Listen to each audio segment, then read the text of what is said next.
something you can learn from. Colorado River is drying up and states are bracing for steep water cuts in the near future. You may have heard about the alfalfa farm in western Arizona run by a Saudi Arabian company. I have never seen anything this egregious by state government in my life. Right now, the company is allowed to pump tons of groundwater to grow feed for cattle. And now we have all these different companies coming in, foreign companies coming in and depleting our natural resource. And there's no bigger problem facing us in our future here in the desert than water. And we're supposed to have reached a collective agreement on how to use less water from an ever-shrinking river. People look at it as a temporary situation. This is not a temporary situation. This might be our new future. America is running out of water. A 23-year-long so-called super drought is the worst thing that the American West has experienced in the last 1,200 years, according to a recent study published by the Department of the Interior. The drought that we are in, we have not seen in our lifetimes because it hasn't happened this deep since about 1,200 years ago, and it is projected to continue to worsen and go on for at least another year, maybe even more. The Colorado River, a waterway which supplies homes, businesses, and millions of acres of farmland, is running dry, which could threaten the entire country. We're gonna die! Right? Right.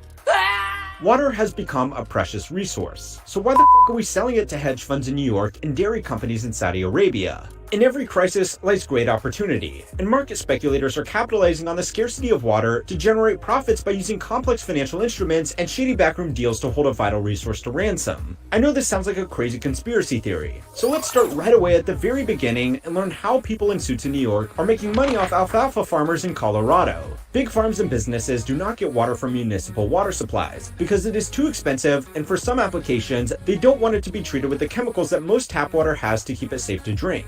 A lot of big farms are also so remote that they simply do not have a connection to municipal supplies, so these businesses opt to pump their own water directly out of lakes, rivers, or underground aquifers. But if farms have to pump their own water from communal supplies, there is no reason for them to stop pumping. The more water they collect themselves, the less will be left over for their competitors to use on their crops. To make sure that this doesn't become a Mad Max-style free-for-all of farms pumping as much water as they can to put their downstream competitors out of business, the states along the Colorado River all issue water rights. And what you're trying to do is give everybody a chance at water. Water rights are like a coupon to pump an acre-foot of water. An acre-foot is how much water would fit in a box that is 1 foot high and 1 acre across. Farmers use acre-feet because there is so much water involved that gallons or liters would just get confusing. Every state has different laws for allocating these water rights coupons, but Colorado, which believe it or not is the starting point of the Colorado River, has, according to their own Department of Natural Resources website, a unique system when compared to the other parts of the United States. Colorado uses a prior appropriation system, which means that whoever used the water first gets to keep using it. The law was first introduced way back in 1872, when the state's lawmakers first noticed that the river could actually run out of water, so something had to be done to make sure that everybody got their fair share. 19th century laws and 21st century obligations and expectations. If that water's not available, the economic chaos that would be caused would be tremendous. Okay, so I have to say this real quick. I'm texting one of my boys from Oklahoma. Now, if y'all been on this stream with me since when we first started, we started off with how Oklahoma failed to pass the legalizing cannabis ballot. And I was saying, I know there's something crazy and weird and strange that was going on with the Oklahoma governor. Okay, turns out it was his wife stole and crashed 2 state vehicles in less than a year. I knew it was something, and that was it. I'm going to send myself the article. And either we'll go over it later or we'll go over it like tomorrow morning or some shit. But that's what it was. I knew it was something crazy. This man's wife stole some state vehicles and crashed them. I knew it was something. The law worked for farmers and businesses, proving that if they had put some amount of water to a beneficial use, they were then allowed to keep using that much water every year. If farms stop using the water for a beneficial use for a period of 10 years or more, their water rights are abandoned and can be picked up by the next farmer in line that wants to use water for their crops. Farmers with water rights get audited every decade by an engineer who presents cases to a water court of all the farms they suspect have abandoned their water rights. It's then the farmer's job to prove that they did not intend to abandon their rights. If they can't prove this in court, their rights are given to the next farm or business in line on the waiting list. Farmers obviously don't want to lose their water rights, because without water, they can't grow anything.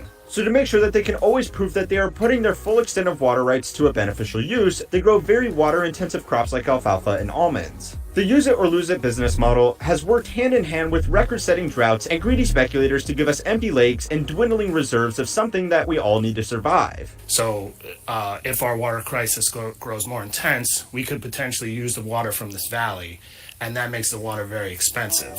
So it's time to learn how money works to find out how companies are making. And apparently the governor of Oklahoma also is not allowed to do business in Georgia because of his past fraud. I was like, man, I knew it was shit, but I got this article now, man. This is hilarious, man. You can be anybody and become incredibly powerful in an official powerful position in this country.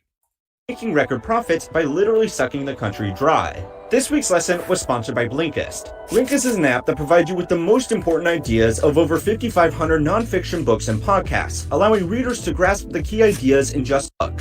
Start the app with application, 7-day free trial. Building your online business? My man's just getting paid. Ain't he be mad at Go to Wix.com one ad and set up your store on a single integrated. Get your money, player.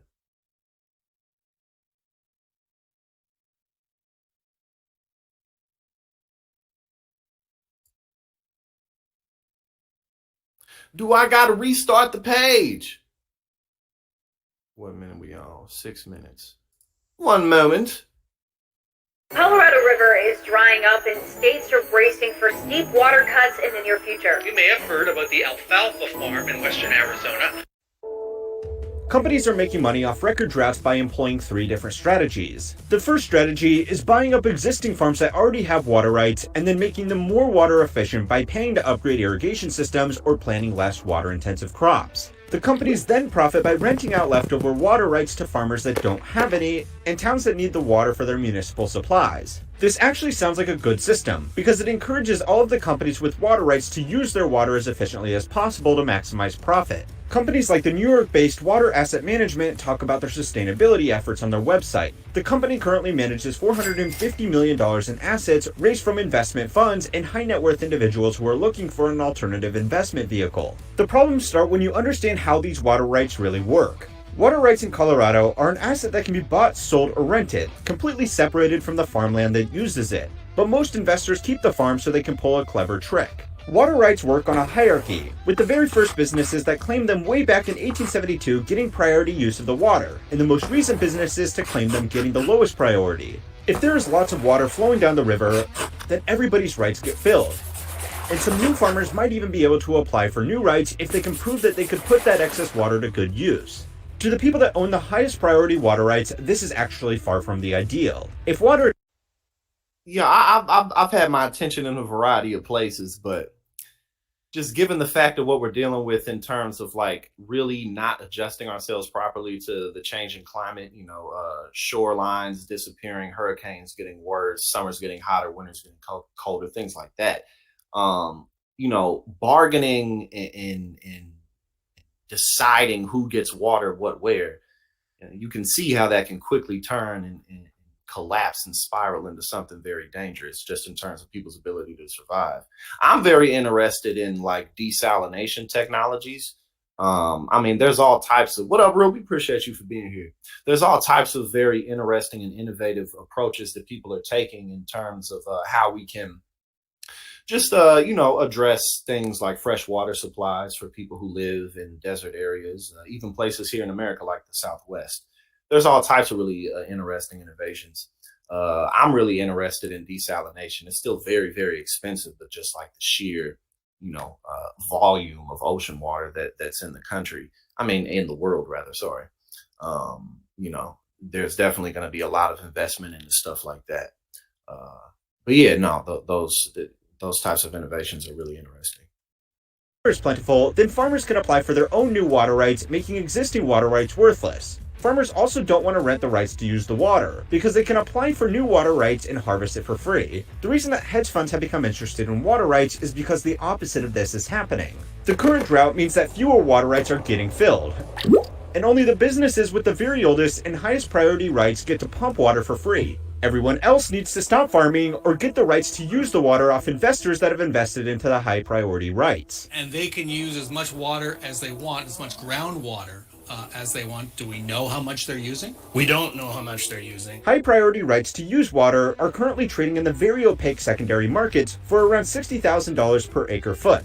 The average farm in Colorado uses about 1.5 acre feet of water per acre of farmland every year. The 2017 Consensus of Agriculture, conducted by the USDA, reported that the average commercial farm in Colorado was 820 acres. That means that the average farmer would need to pay $73,800,000 to buy enough high-priority water rights to tend to their crops. Since most farms make less than $5 million a year in top-line revenue, this just simply doesn't work. That means that farmers have to rent the water. This works by the rights holders telling the water authorities that a farm will use some of the water they are entitled to in exchange for a fee. Depending on the location, an acre-foot of water per year rents out for $500 to $1,500. The cash flow on renting out water rights is therefore between... I'm not sure about that, Winter Dragon, but see, that's the type of stuff that countries like Saudi Arabia and like the UAE nations and stuff like that really need to be investing in, instead of pretending to build all these dumbass giant skyscrapers that they never finish and all these if they invest more and more into shit like that, that's what's gonna make people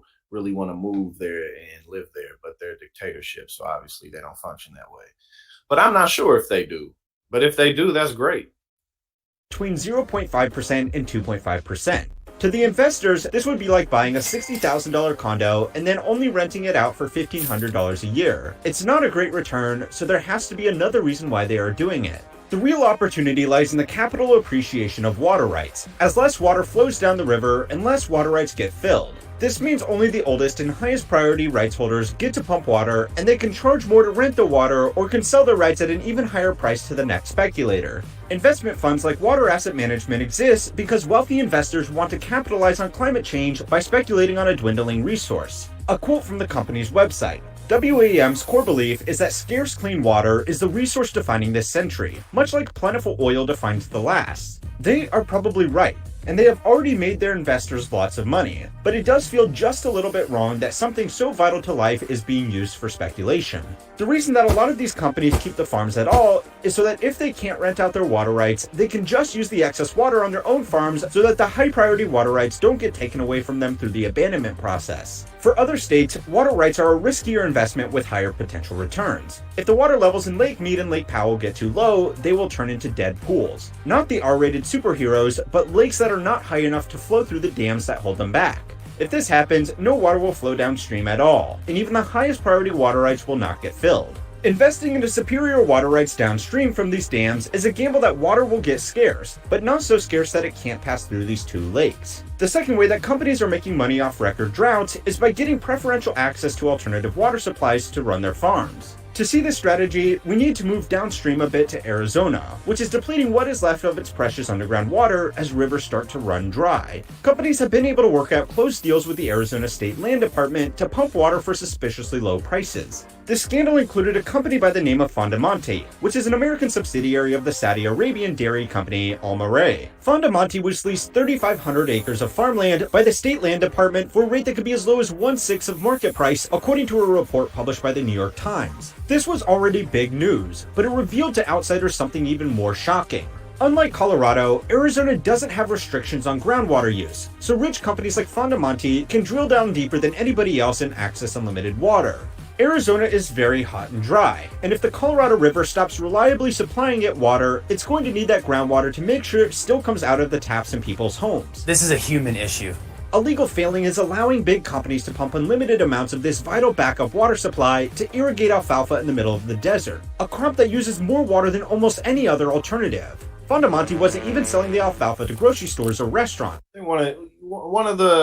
It's always really impactful when you have an opportunity to be exposed to or ever think about how much is really going on in keeping a society together.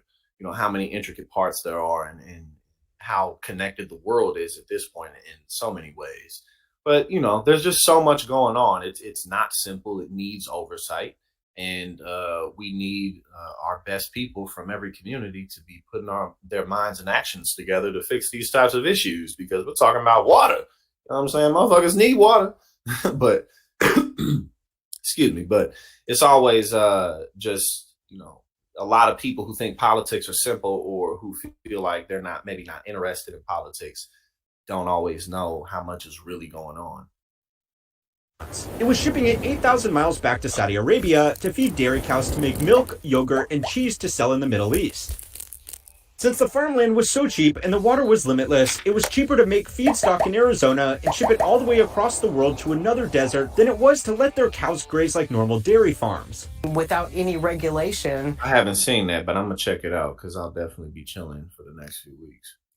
They can just pump until the aquifer goes dry. The Saudi scandal got a lot of attention, but the problem won't go away while access to groundwater is a free-for-all. The third way that companies are making money off record droughts is by lobbying for government bailouts. Congress just recently allotted $4 billion for drought relief in western states, and a portion of that money will be used to pay farmers to not farm anything.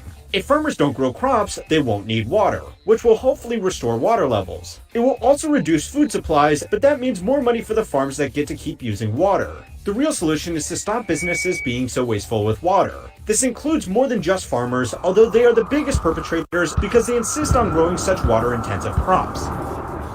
The farmers are saying that the only reason they grow water-intensive crops is to maintain compliance with their state's use it or lose it water rights policies. State legislators are saying that the only reason they don't change the law is because they receive so much pushback from special interest groups who have a lot of money riding on water rights. Special interest groups will say that water rights have been done this way since the 1800s, and any government attempt to change policies now will only cause more water usage and hurt farmers and businesses. There is a lot of blame, but as is often the case with these situations, money is making it very hard for any progress to be made. In early 2022, a law was proposed in Arizona to allow rural communities to opt into groundwater enforcement. The law would allow communities to set up their own limits on groundwater usage, which would likely make wasteful crops like alfalfa unviable. This would encourage more sustainable farming practices, and the law wouldn't even force any communities to opt in, but those that did would benefit from having a sustainable future. The plan was lobbied against by special interest groups that like the market opportunities that scarcity has created for their benefactors. This whole investment scheme is surprisingly similar to the subprime mortgage market that caused the global financial crisis. To find out how water rights and home loans are basically the same thing to investors,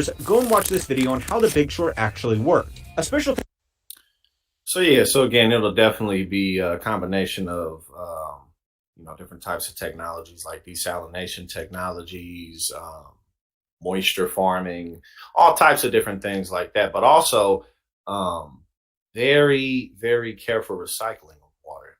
Las Vegas has one of the best models for that, for recycling fresh water in the world, actually, as it's smack dab in the middle of the desert. But no, they don't, I'm pretty sure now people can't have real grass on their lawns because water in that grass takes away from sources of the water, other fresh water, depletes the sources.